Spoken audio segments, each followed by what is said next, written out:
Hey guys, Ryan Earnhardt here from CreativeSoundLab.tv.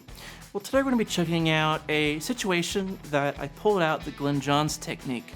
This is not a technique that I'm a huge fan of. There's tons of variables that happen, and it's different every time you set up. And so from a teacher's perspective, I try to come up with ways that are super easy to get people rolling on good drum sounds.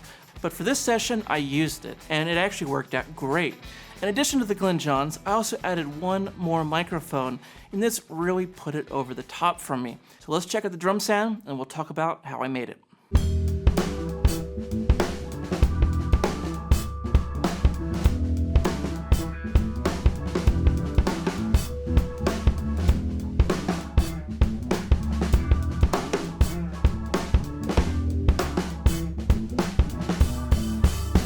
Okay, so really the start of this drum sound came out of necessity. I mean, this was a big band. I mean, they had a lot of people, and I didn't have that many channels, especially for individual toms and 2 on the snare, 2 on the kick. You know, I was really missing some channels, and so I said, well, you know, I can do kick, I can do snare, and maybe 2 more mics. So I figured, why not, you know? I'll go ahead and try the reverse Glyn Johns, which is where you set up the floor tom first, and you make sure that that's good and full. You want to make sure that that tom sounds good. And then from there, you measure the distance to the snare, and then set your overhead mic. I guess traditionally it was that the overhead was set up. There was another mic brought in from recording acoustic guitar, just kind of, you know, randomly placed next to the kit, and they said, wow, that sounds actually pretty cool. So in this case, I'm actually setting up the low mic first, and that's intentional just to make sure that that floor tom is good and full. A lot of times that high tom, for whatever reason, it just sings. It really sings into the overhead microphones. It usually sounds pretty full. But the floor tom usually is lacking. It needs a little help. So here's what just the overhead sound like, or I should say the overhead plus the side microphone.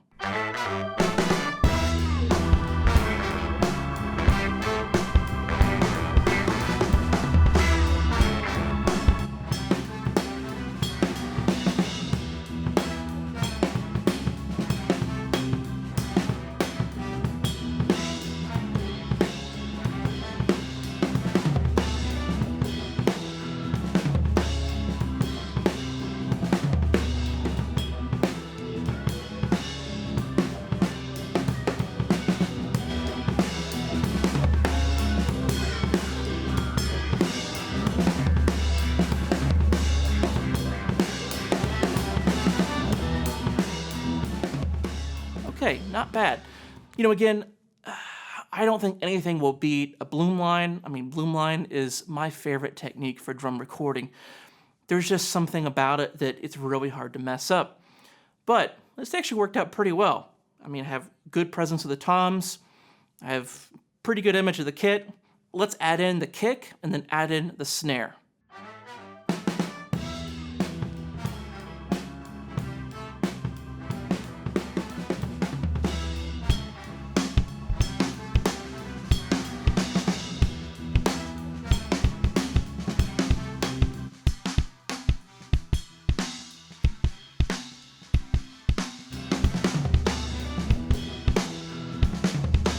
You know, I got lucky with this, and I think that perhaps using a bright condenser that doesn't have a lot of low end to it, it just doesn't work as well.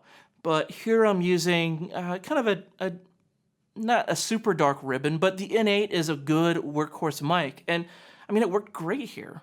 It's able to capture the low end of the kit and the cymbals. It's giving a nice balance between the drums and the cymbals, and because of that, I think it worked, and it was fairly easy to pull off. It's a little bit of a spin on the technique, but let's keep going. So I had one more channel, and this was actually going to be the only channel that I was going to do. I was like, man, I really should just throw up this old 44 and just have the balls to commit to this sound and go for it. But I just didn't have the courage to do only that. So I really wanted to do this mic though, because I thought it was just so amazing, especially going in through this OP6. So This is the 44. I think I also compressed it kind of on the way in using the Warm Audio WA76s. Here's what that sounds like by itself.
Yeah, it's huge. It's absolutely huge.